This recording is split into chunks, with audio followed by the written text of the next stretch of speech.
18h.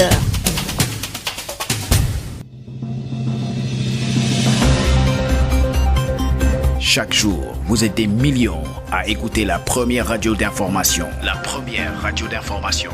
En national, en régional ou en international. Sud FM, Made in Sénégal.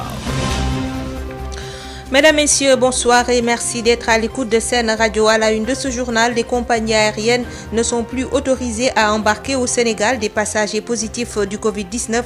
La mesure entre en vigueur dès ce 1er novembre. C'est pour stopper les cas importés du Covid-19, très notés ces derniers temps malgré les tendances baissières.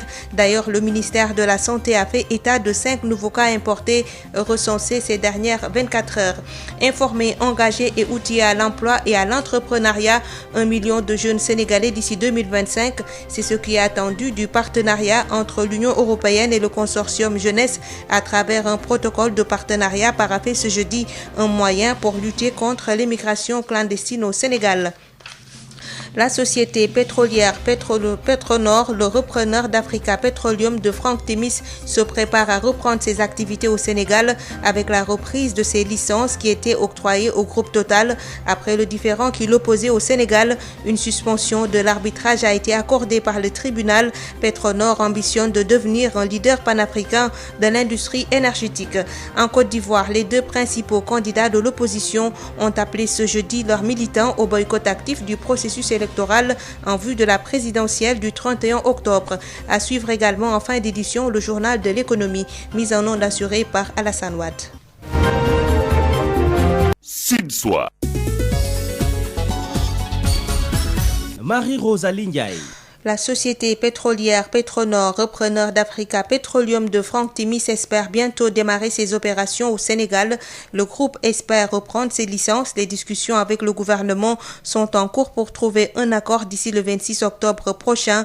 Le groupe Petronor a organisé une visioconférence de presse ce jeudi, Radicen. Plus que quelques jours pour savoir si Petronor, repreneur d'Africa Petroleum de Franck Timis, va démarrer ses opérations au Sénégal.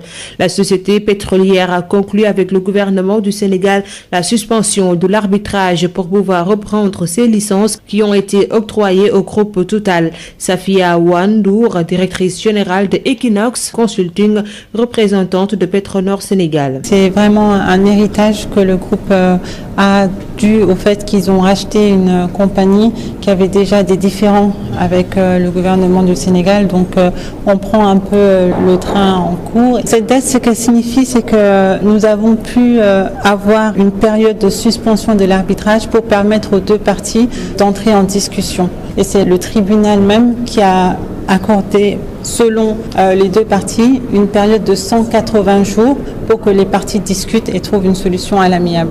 Donc le 26 octobre, c'est la date de la fin de cette période de 180 jours. Les discussions sont donc en cours. Les opérations du groupe pourront démarrer dès que possible, ajoute-t-elle. Au Sénégal, donc, nous sommes en discussion avec le gouvernement pour trouver une solution pour pouvoir commencer les opérations dès que possible. Donc c'est en cours. En tout cas, nous comptons sur la crédibilité du groupe, sur les capacités solides, techniques et financières du groupe pour pouvoir trouver une solution qui pourra être bénéfique pour les deux parties. Plus de 35 millions de dollars ont été déboursés dans la perspective de faire valoir les licences conformément à leur état actuel. Petronor ambitionne de devenir un leader panafricain de l'industrie énergétique. Fondée à Oslo en 2016 par un groupe de professionnels, Petronor est une société indépendante d'exploration et de production de pétrole et de gaz cotée sur l'Oslo Access et détenant des actifs en République du Congo, au Nigeria, en Gambie et ici au Sénégal. Établir un cadre stratégique de dialogue pour la promotion de la jeunesse, c'est l'objectif du protocole de partenariat paraphé ce jeudi entre l'Union européenne et le consortium jeunesse du Sénégal. Appel a été lancé aux jeunes tentés par l'immigration. On peut bien réussir dans son pays, toutes les opportunités sont offertes à la jeunesse. Rapsa Elimanouane.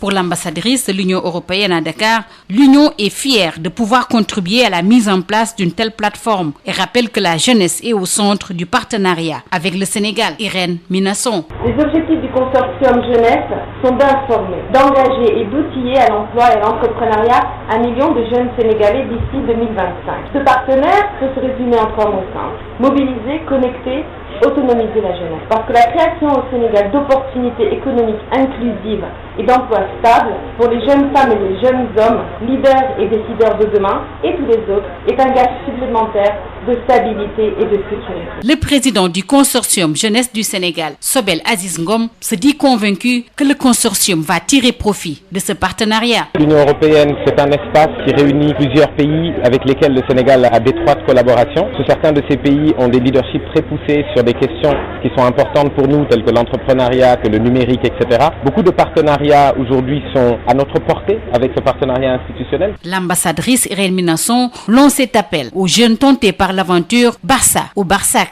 Je le dis souvent, il faut ici et maintenant, c'est notre motto, c'est qu'ici, créer de belles opportunités pour que la jeunesse s'investisse et qu'elle investisse toutes les possibilités qu'offre ce pays en émergence. Et plus que jamais, en sortie de crise comme nous le sommes aujourd'hui, la migration, dont il est si souvent question lorsque l'on parle de la jeunesse, ne soit plus un échappatoire au manque d'opportunités locales. Pour sa part, le président du consortium Jeunesse du Sénégal rappelle qu'on peut bien réussir dans son pays. Absolument, j'ai grandi ici, j'ai fait mes études ici, je travaille ici. Je ne peux pas dire que j'ai réussi, mais je pense être sur un chemin qui mène vers la réussite. Et je pense que beaucoup de mes pairs ont la même vocation. Il y en aura plus qui réussiront parce qu'ils ont grandi ici que ceux qui sont partis. Cette cérémonie de signature de partenariat s'est tenue en présence du ministre de la Jeunesse, Néné Fatoumata Tall, et du président du Conseil national du patronat, qui ont tous deux rappelé la place de la jeunesse dans le développement économique et social du pays.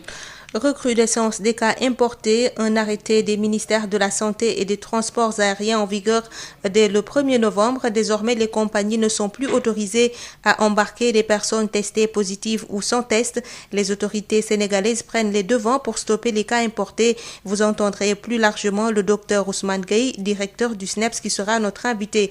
Et puis, en parlant de la pandémie de Covid-19, la situation du jour confirme la tendance baissière. Sur plus de 1100 tests, seuls 17 sont revenus positifs, dont 5 importés à l'AIBD et 7 cas communautaires entre Dakar, Matam, Passy. 7 cas graves en réanimation. Aujourd'hui, 1394 patients sont sous traitement. Plus de précision avec le docteur Elhadj Mamadou Ndiaye, directeur de la prévention. Sur 1105 tests réalisés, 17 sont revenus positifs, soit un taux de positivité de 1,54%. Les cas positifs sont répartis comme suit. Nous avons 5 cas contacts suivis par nos services, 5 cas importés enregistrés au niveau de l'aéroport international Blaise Diagne de Diass et 7 cas issus de la transmission communautaire répartis entre les Almadies 1, HLM Grand Yoff 1, Matam 1, Mbao 1, Passy 1, Sud Foire 1 et zone de captage 1. 66 patients hospitalisés ont été contrôlés négatifs et déclarés guéris. 7 cas graves sont pris en charge dans les services de réanimation. Aucun décès n'a été enregistré ce mercredi 14 octobre 2020. Le chef de l'État demande au gouvernement d'accentuer la sensibilisation pour éviter une nouvelle vague de contamination. Le président Macky Sall souhaite le renforcement de la veille dans la gestion de la pandémie. Il a par ailleurs saisi les ministres de la Santé, de l'Intérieur, des Forces armées et des Transports aériens pour renforcer le dispositif de lutte au niveau des frontières pour la maîtrise des cas importés qui se sont multipliés ces derniers jours.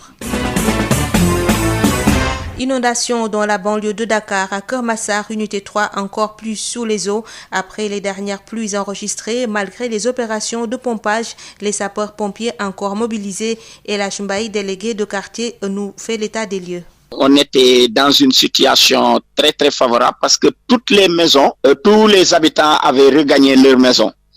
Mais par rapport à la pluie d'avant-hier, on a constaté une situation qui est en train de se réitérer. Parce que, comme on l'avait constaté, toutes les eaux étaient stagnées au niveau de l'unité 3.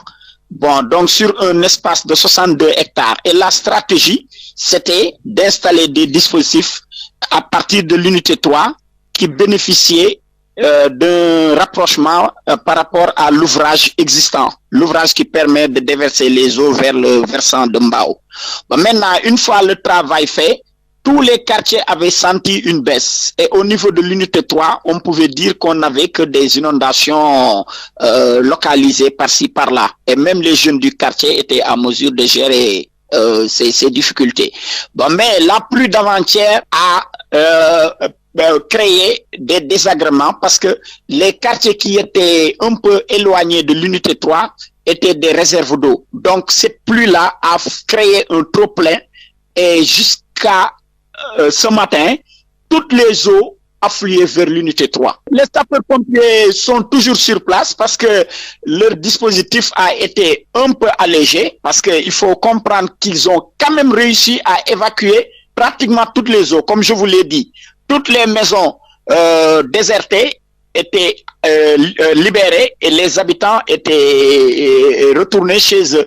Et même le quartier était en train de revivre les mêmes activités qu'avant.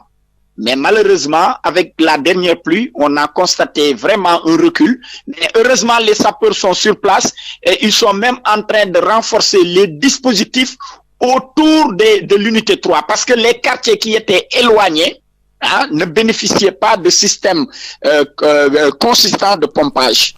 À l'instant, Elhadj Mbaye, délégué de quartier à l'unité 3 de Keur Massar, encore sous les eaux après les dernières pluies enregistrées. Malgré les opérations de pompage, les sapeurs-pompiers encore mobilisés. Célébration ce 15 octobre de la journée internationale de la canne blanche. Pour marquer l'événement, un lot de 50 cannes blanches et des Corans en braille ont été remis à des associations de personnes malvoyantes. L'œuvre humanitaire et de l'association de solidarité islamique. Khalifa Babakar Gaye est le vice-président de l'association. Il est au micro de Adi Fatouba. Nous sommes ici pour la énième fois puisque c'est une organisation qui date de 35 ans. Dans l'ensemble, on a donné plus de 500 cannes. Aujourd'hui, nous avions un paquet de 50 cannes. Mais la différence avec les autres, c'est que c'est des cannes à la dimension du récipiendaire. Il ne fallait pas donner une longue canne à une personne courte et une courte canne à une personne longue. On a interrogé les associations qui nous ont donné leurs listes. Et les listes avec les tailles. Ce qui fait qu'on a servi en fonction de la demande des associations. Chaque association nous a présenté une liste avec les tailles, des dimensions, et on a fait à la dimension, on a fait du sur-mesure en fait. Association pour la solidarité islamique, on pense que tous ceux qui ne sont pas d'islam ne sont pas concernés. Alors que nous avons reçu la Bible en braille. Les 7 tomes, on a offert ces Bibles à l'archevêché. Nous avons été reçus par le grand cardinal qui nous a orientés vers là où il faut le remettre avec des lettres de félicitations et tout. Maintenant, les Corans en braille, on a choisi la Mauritanie pour remettre le Coran en braille à notre ami de la Mauritanie qui est venu, la bibliothèque universitaire et la mosquée de l'université. Les autres ici ont reçu le Coran en braille. Les associations qui étaient là ont toutes reçu le Coran en braille. Et le Coran fait 7 tomes. On a donné assez de Coran en braille, mais il fallait maintenant compléter pour ceux qui n'étaient pas là. Canne blanche, un outil plus qu'important dans la vie d'un handicapé visuel, plus qu'un moyen de sécurité. Il peut permettre de communiquer facilement, facilitant ainsi l'inclusion sociale des malvoyants, a dit Fatou Bari. Avec une dragonne souple incluse pour le poignet et une extrémité souvent en rouge, la canne blanche constitue une aide technique proposée aux mal ou non-voyants pour plusieurs raisons. Elle nous permet de nous déplacer avec beaucoup plus d'autonomie. Elle nous permet également de pouvoir éviter, si vous voulez, les écueils à travers les rues. Moussa Thiaré est le président de l'Amitié des aveugles du Sénégal. En tant que non-voyant, sa canne blanche peut lui permettre de communiquer sans avoir à piper mot. Parce que disposer d'une canne blanche et l'avoir signifie pour les autres un moyen de communiquer avec eux, en ce sens que c'est une marque, si vous voulez, déposer pour la personne aveugle et la personne malvoyante. Pour le vice-président de l'Association pour la solidarité islamique, il est grand temps pour les autorités gouvernementales de prendre en charge la question des non-voyants, notamment sur leur sécurité routière. Khalifa Babakar Gaye. J'interpelle les autorités, le ministère de l'Intérieur ou les autorités en charge des questions de transport, de venir à une sorte de séminaire. Nous avons déjà écrit beaucoup là-dessus. Faire en sorte que les véhicules soient sensibilisés, les chauffeurs soient sensibilisés au niveau du détenteur de la canne blanche. Outil de compensation plus que complet, la canne de couleur traditionnellement blanche permet ainsi de reconnaître facilement les déficients visuels, mais aussi de veiller à leur sécurité. À 15 jours de la commémoration de la journée des défunts prévue le 2 novembre, les chrétiens ont démarré à Saint-Louis les opérations de nettoiement du cimetière, des séances de désherbage 2 fois par semaine. Le coordonnateur des activités invite à plus de mobilisation, Yves Tendeng. Les cimetières constituent les dernières demeures pour les êtres humains qui se doivent de les entretenir. Chose qu'a bien compris la communauté catholique de Saint-Louis qui s'active ces jours-ci à des séances de désherbage de ce lieu où reposent leurs défunts.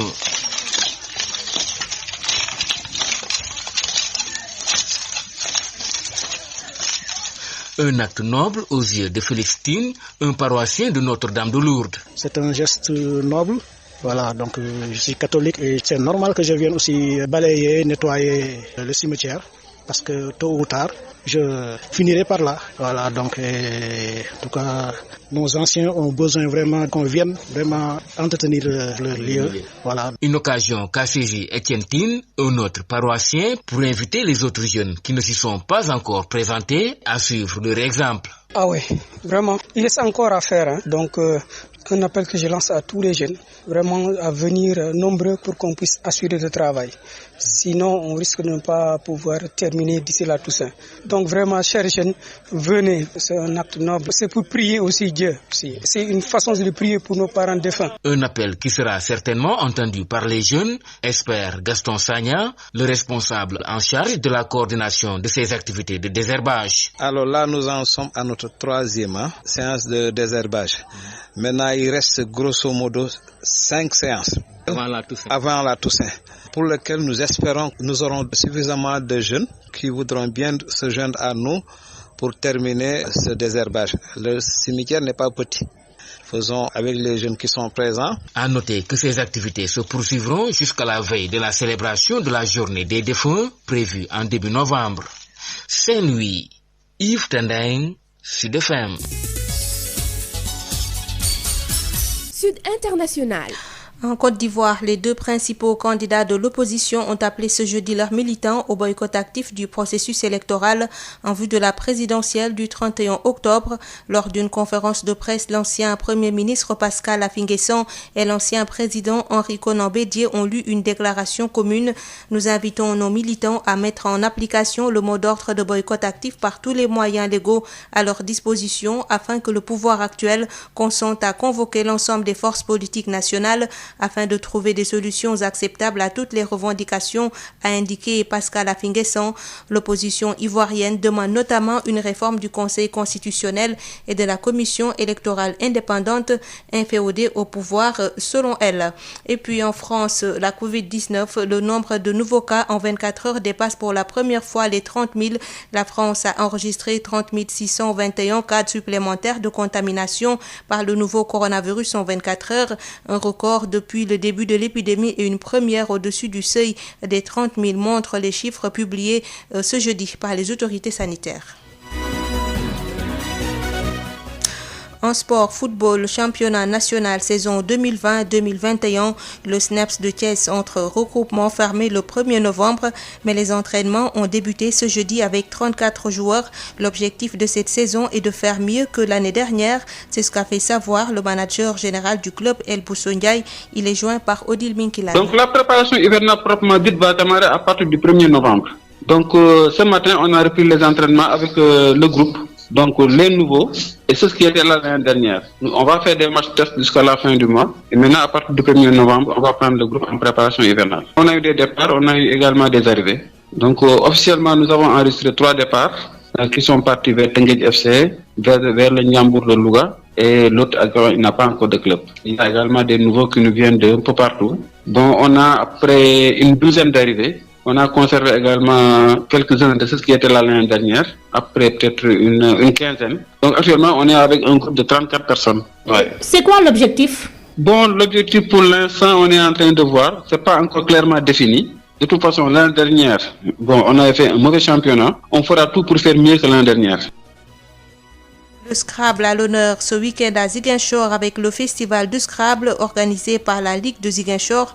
Ce tournoi va permettre d'avoir de nouveaux licenciés pour les compétitions à venir.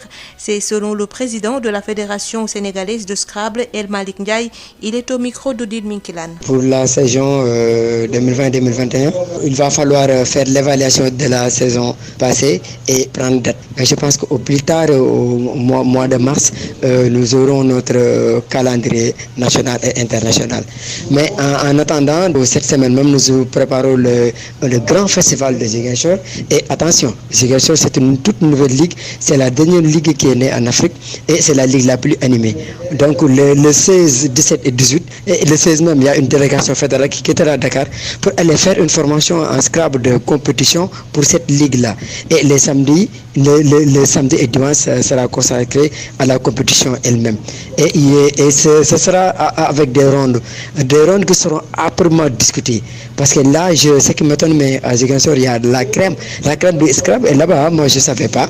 Mais là, je suis également surpris par le niveau des jours de Ziguinchor.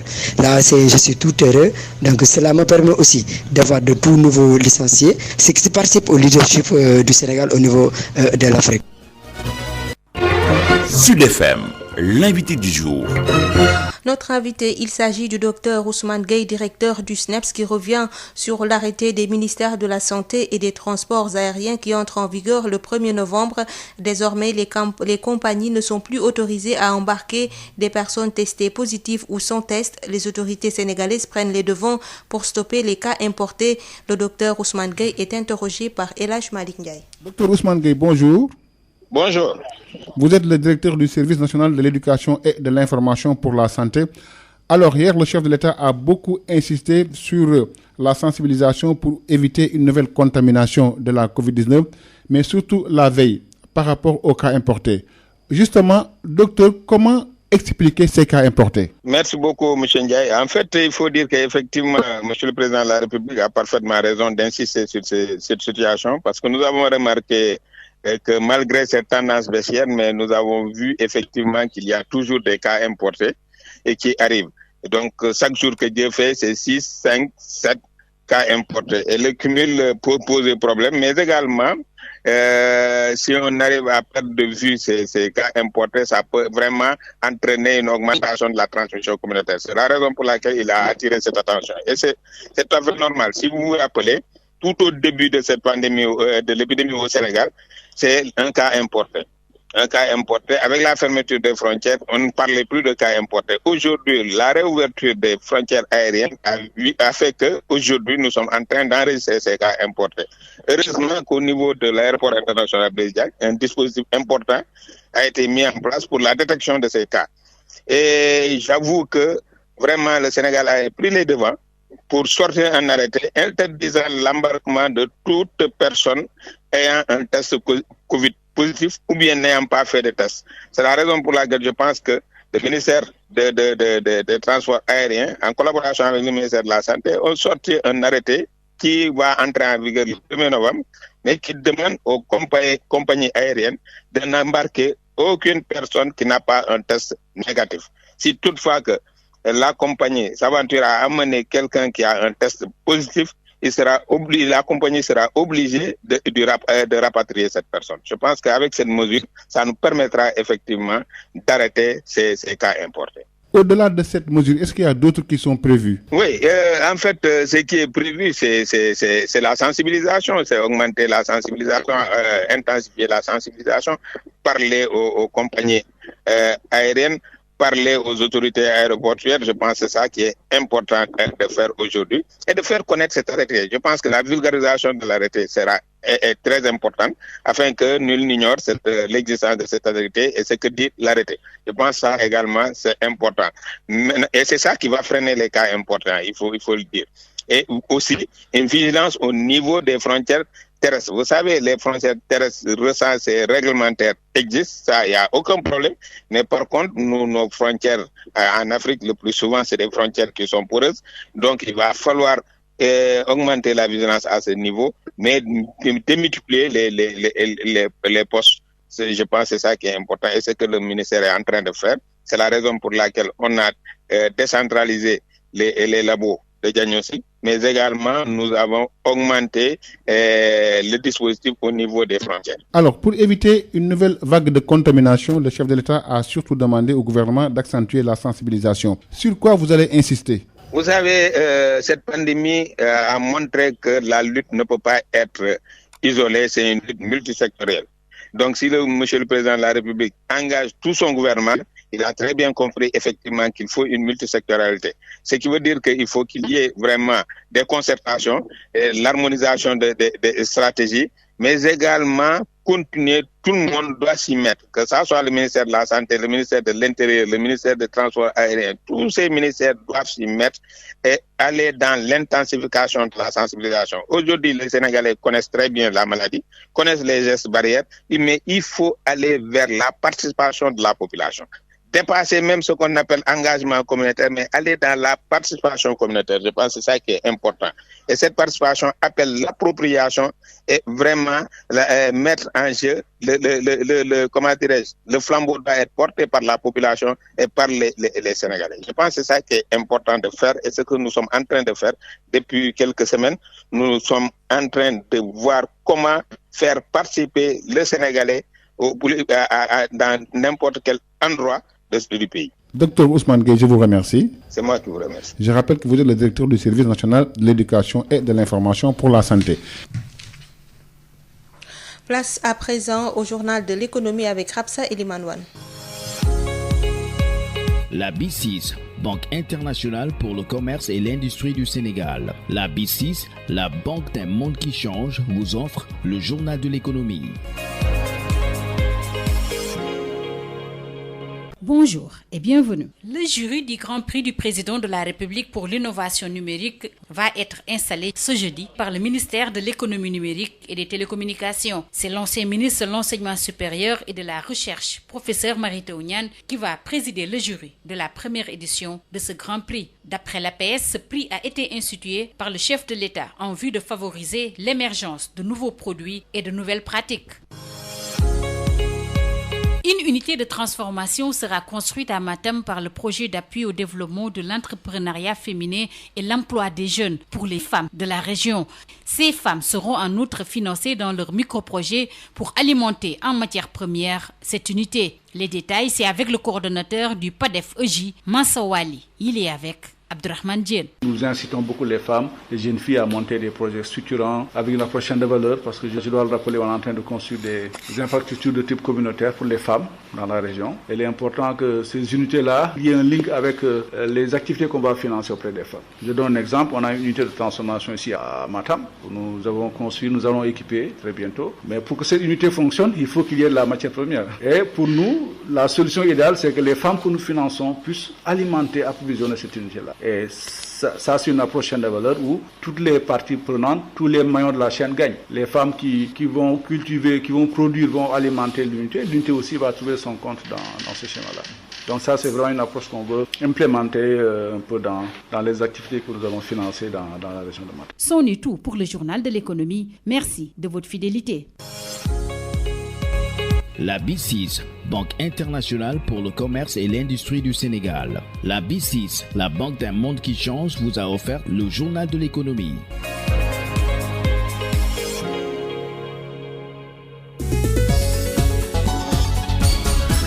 Marie-Rosalie Ndiaye. Mesdames, Messieurs, il est 18h passé de 29 minutes et c'est la fin de cette édition. Je vous rappelle les principaux titres. Les compagnies aériennes ne sont plus autorisées à embarquer au Sénégal des passagers positifs au Covid-19. La mesure entre en vigueur dès ce 1er novembre. C'est pour stopper les cas importés de Covid-19, très notés ces derniers temps, malgré les tendances baissières. D'ailleurs, le ministère de la Santé a fait état de 5 nouveaux cas importés recensés ces dernières 24 heures. Informés, engagés et outillés à l'emploi et à l'entrepreneuriat, 1 million de jeunes Sénégalais d'ici 2025. C'est ce qui est attendu du partenariat entre l'Union européenne et le consortium Jeunesse à travers un protocole de partenariat paraphé ce jeudi, un moyen pour lutter contre l'immigration clandestine au Sénégal. La société pétrolière Petronor, le repreneur d'Africa Petroleum de Franck Timis, se prépare à reprendre ses opérations au Sénégal avec la reprise de ses licences qui étaient octroyées au groupe Total. Après le différend qui l'opposait au Sénégal, une suspension de l'arbitrage a été accordée par le tribunal. Petronor ambitionne de devenir un leader panafricain de l'industrie énergétique. En Côte d'Ivoire, les deux principaux candidats de l'opposition ont appelé ce jeudi leurs militants au boycott actif du processus électoral en vue de la présidentielle du 31 octobre. Le journal de l'économie a complété cette édition mise en onde par Alassane Wade. Merci de nous avoir suivis. Tout de suite, la chronique Sud Nutrition.